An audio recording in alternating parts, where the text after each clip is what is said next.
유소화 난청은 선천성 난청과 연결이 되죠. 유소화나 선천성 난청은 조기 발견과 조기 재활이 치명적입니다. 보건복지부나 세계보건기구인 WHO에서도 청각장애는 조기 재활이 매우 아동에게 중요하다, 실질적으로 치명적이다라는 것을 문건으로 보여주고 있습니다. 그 이유는 청각의 기능은 의사소통 기능을 발전시켜 줄 거고, 의사소통 기능은 모든 발달의 기본이 되기 때문이죠. 그렇기 때문에 청각 장애는 그 어떠한 장애보다 조기 발견과 조기 재활이 치명적입니다. 아동의 언어는 약 1 내지 2세에 표출하기 시작합니다. 그런데 그러한 언어가 표출되기 위해서는 그 아이가 그동안 아무것도 하고 있지 않는 게 아니지요. 그 언어를 표출하기 위해서 청각 시스템의 뇌가사성을 발전시키고, 마치 버켓에 물이 쭉쭉쭉 차올라서 하나의 물이 줄기가 넘쳐 나오듯이 단어가 나오는데, 그 버켓이 비면 물줄기가 나올 수가 없지요. 그 버켓을 채우는 과정이 청각 재활이에요. 그러니까 그 청각 재활을 하는 동안 말이 없다고, 아이가 말을 하지 않는다고, 그것이 청각 재활이 아니고 중요하지 않은 재활이라고 생각하시면 정말 안 됩니다.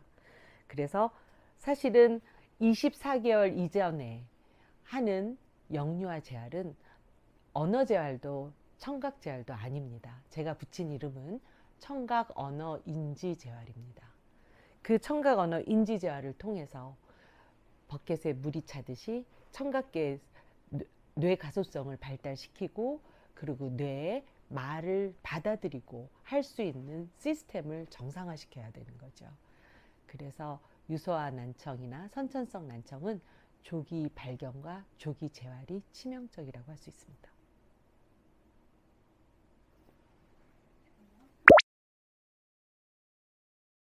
사실 그런 것 같습니다. 전 세계적으로 이 세상의 난청을 모두 놓고 분류를 해봤을 때 50%가 환경적 요인, 50%가 유전적 요인으로 생각하고 있습니다. 그 유전적 요인 중에는 아무래도 열성 유전적 난청, 그러니까 50% 중에 약 77%를 열성 유전성 난청의 원인이라고 생각하는데, 열성 유전성 난청이라 하면 어머님과 아버님은 건강하신데 자녀가 난청으로 나타나는 케이스입니다. 아마 우리가 선천성이나 유소화 난청에서 꽤 볼 수 있는 케이스입니다. 그 이유는 유전성 난청 중에 77%가 열성 유전성 난청에 의거하기 때문입니다. 그런데 그 유전성 난청을 50%로 놓고 환경을 50%로 봤다고 해도 환경 요인이라 생각하지만 알고 보면 유전 가능성일 수도 있어요. 예를 들면 노인성 난청이나 소음성 난청이나 이독성 난청도, 그러한 것들이 미토콘드리아의 취약점이라든지 이런 걸 타고났다가 어떤 특정 약물이나 특정 소음이나 나이가 들면서 에너지 관리가 안 된다든지 그러한 영향으로 그러한 난청이 발견될 수가 있는데, 그러니까 늦게 나타나니까 유전성 난청이 아니라고 하는데 이미 인자가 가지고 있는 건데, 그래서 똑같은 소음을 들어도 어떤 사람은 소음성 난청이 되고 어떤 사람은 안 되고, 이거는 어쩌면 학자들이 생각하기는 유전성의 원인이 있을 텐데 그걸 굳이 밝혀서 말하고 싶지도 않을 것이고, 지금 현재는 선천성 난청 밝히기도 바쁘니 그걸 이미 그걸 미리 밝히지는 않고 있지만, 그 유전을 공부하는 학자들은 이게 관련이 있을 것이다, 그렇게 추정하고 있습니다.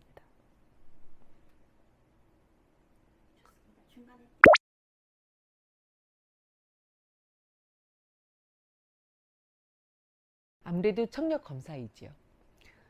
신생아 청력 선별 검사 시스템이 잘 돼 있습니다, 세계적으로.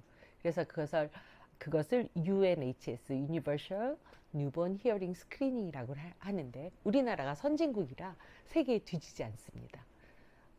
시스템이나 병원에서 하는 말을 잘 듣고 따라하게 되면은 누구든지 청력 선별 검사를 할 수 있는 시스템이 잘 되어 있고요.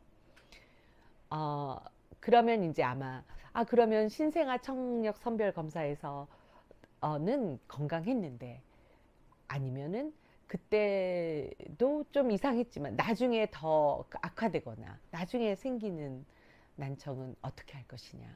그래서 또 한 가지를 얘기한다면 어머님의 해안입니다.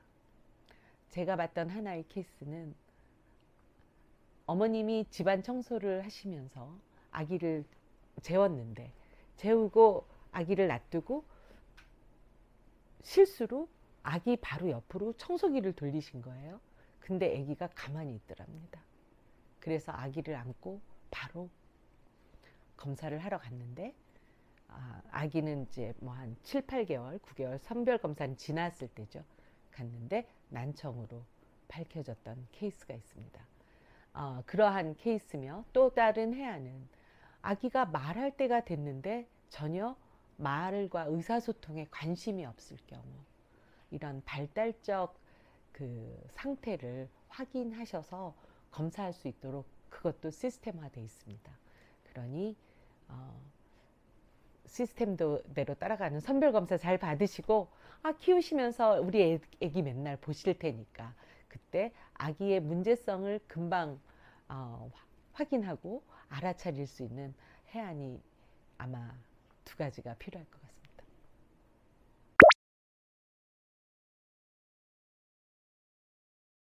네, 1, 3, 6 원칙은 너무나 유명한 유소아 난청의 원칙입니다. 이거는 해외에서도 국내에서도 매우 유명한데요.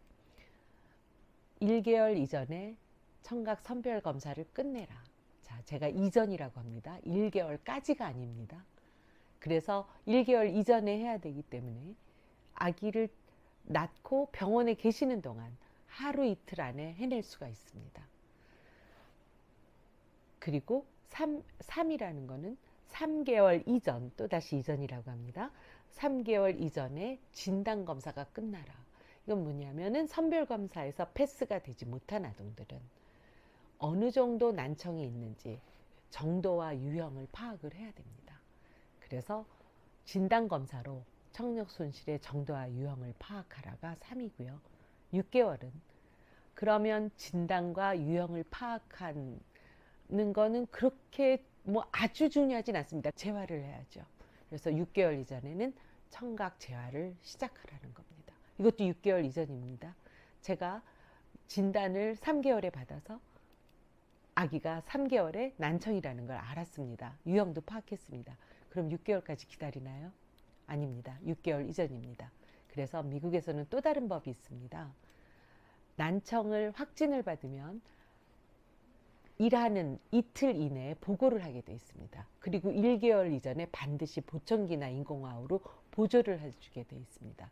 그래서 그 136이라는 원칙은 아까 말했던 조기 발견과 조기 재활을 현실에 적용하고자 하는 학자들의 그 열망이라든가 희망이라든가 이런 것들이 담겨 있다고 보시면 되겠습니다.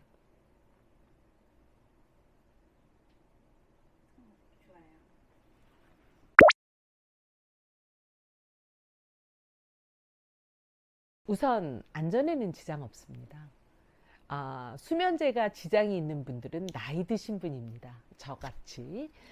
그렇지만 아기들은 굉장히 세포의 전환이 빠르고 발달하고 있는 상태이기 때문에 수면제에 영향이 있을 리가 없고요. 아마 하루 이틀 사이에 금방, 혹시 영향이 있더라도 금방 회복될 거로 생각하고요. 거의 영향이 없다고 봐도 됩니다. 그러나 그게 걱정되신다면 반드시 수면제를 먹지 않아도 돼요. 특히 100일 이전, 한 3, 4, 5개월 이전 아기들은 먹고 자는 게 하루의 일과 중에 반입니다. 그럼 하루 일과 중에 먹고 자는 게 일이라면, 제가 미국에서 했던 케이스는 그 정상이든 뭐 비정상이든 간호사들이 우유를 먹이고 있으면 저한테 연락을 합니다. 그럼 우유를 먹으면 바로 잘 거기 때문에 검사할 타임이 됐다. 그러면은 그 아기는 수면제를 먹지 않고 바로 검사를 할 수가 있습니다. 그래서 병원에 가서 아기에게 우유를 먹인다든지 젖을 먹이면은 바로 자기 때문에 그때 검사하면 전혀 문제가 없을 것입니다.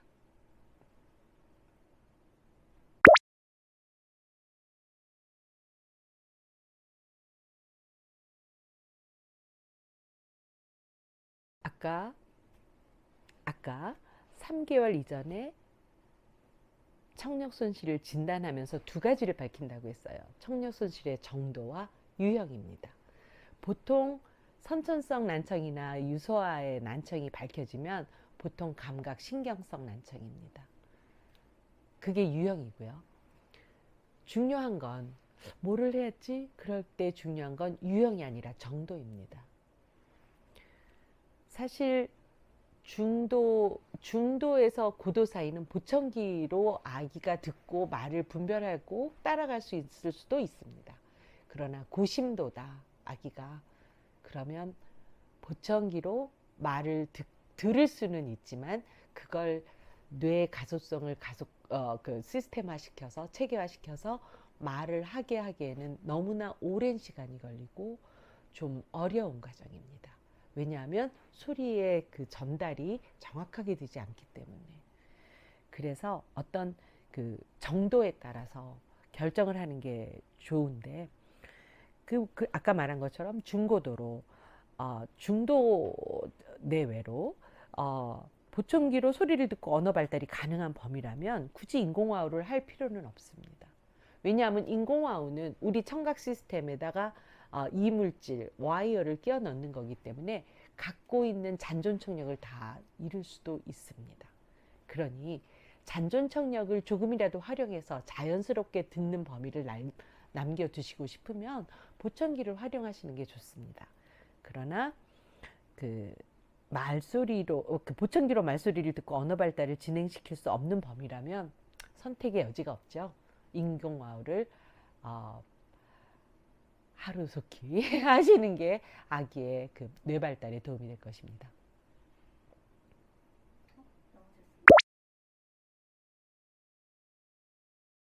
아까 136 프린시플에서 잠깐 얘기한 것 같습니다. 난청을 진단받은 이후 가장 빨리 영어로 as soon as possible 아삽이라고 합니다. 이걸 배웁니다. 아삽이다. 제가 학교 다니면서도 들었던 얘기가 아삽이야. 이런 얘기를 했습니다. 그래서 그 아까 말했던 미국의 그 136 프린시펄을 그 수행하는 기관이 JCIH라는 기관이고 그 원칙을 주는 기관인데 거기서 이틀 이내에 보고를 하고 1개월 이내에 보조기기를 사용하라. 이거는 인공화호를 쓸 친구라도 일단 사용을 해야 돼요. 인공화호를 3개월 주변에 할 수 없으니 뭐 1년이 넘어서 하더라도 그 사이에라도 들어야 되는 겁니다. 왜냐하면 우리의 귀가 소리를 듣는 역할을 해주는 곳은 달팽이관입니다. 와우라고 하죠. 와우는 뱃속에서 제태 연령 20주에 거의 완성됩니다. 그때 완성된 와우는 기능도 있고 크기도 현재 성인의 크기와 똑같습니다. 지금 가지고 계시는 양쪽 달팽이관은 어머니 뱃속 20주에 완성된 걸 아직도 쓰시고 계시고 평생 쓰실 것입니다. 그러면 생각해 봅시다. 정상 아동은 20주에 와우를 발달을 시켜서 20주 동안 공부하고 태어나자마자 엄마 목소리도 알고요. 모국어 운율도 알고요. 사람 말소리를 소음 속에서 구별해낼 수 있는 능력이 있습니다. 그러면 태어나자마자 보청기를 껴도 20주가 늦은 겁니다. 그러니 아삽이라고 말하지 않을 수 없습니다. 언제까지 기다리라는 말이 아니라 진단을 받았으면 되도록 빨리 보청기를 착용하시는 게 좋고 인공화호도 아기가 어느 아기의 그 두개골이 어느 정도 성장이 돼서 가능하다면 빨리 하시는 게 좋습니다.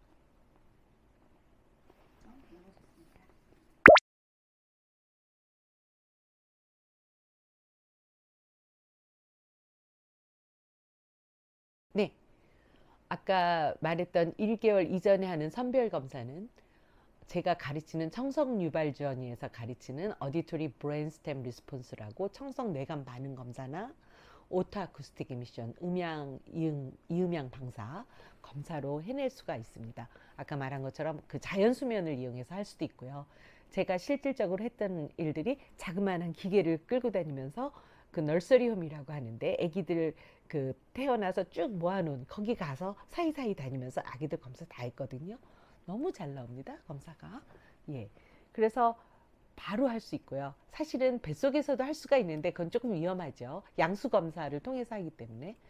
그래서 그렇게 할 수가 있고, 그 유치원 들어가기 전에 혹시 이제 나중에 알게 됐다. 선별 검사는 그런 기계를 해서 이용할 수밖에 없습니다. 아기 자는 동안에 하는 거니까.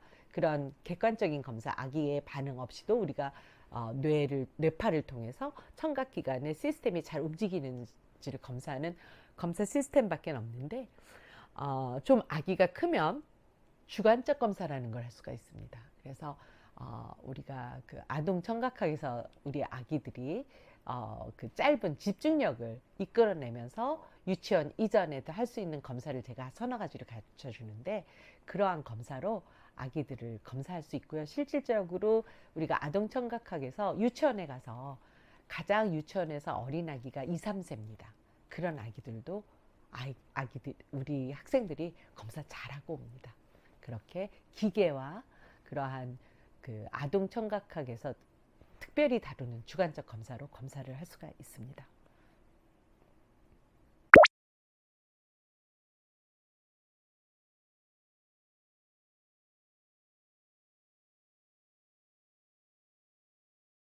아주 많죠. 아까 제가 치명적이란 단어를 썼습니다. 모든 발달에 의사소통은 기본입니다. 왜냐하면 모든 발달의 기본이 인지 발달이기 때문에 인지 발달이 되기 위해서는 의사소통이 되어야 하고요. 그렇기 때문에 아동 발달과는 어떤 연관성을 말할 수 없는 게 아니라 아동의 발달을 하기 위해서는 의사소통 발달이 있어야 되고, 의사소통 발달이 있으려면은 청각 언어 인지의 시스템이 뇌 가소성이 되어야 버켓에 물이 차오를 수 있습니다.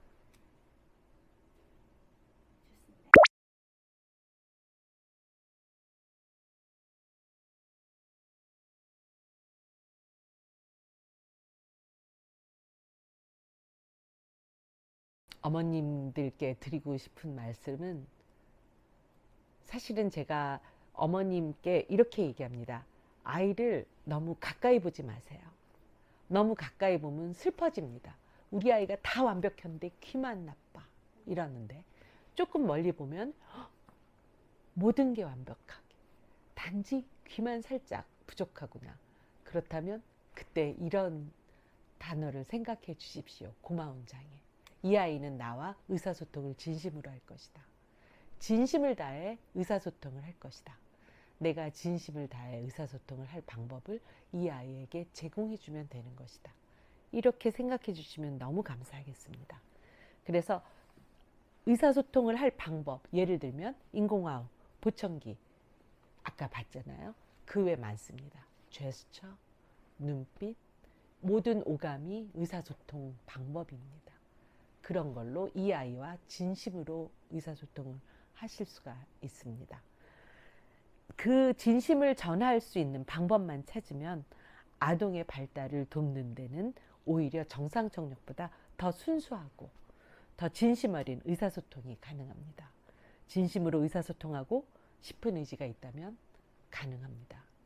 이거를 기억하시면 전혀 슬프지 않을 수도 있습니다. 어머님께, 모든 어머님들께 응원을 보냅니다. 너무 좋았어요. 고생하셨습니다.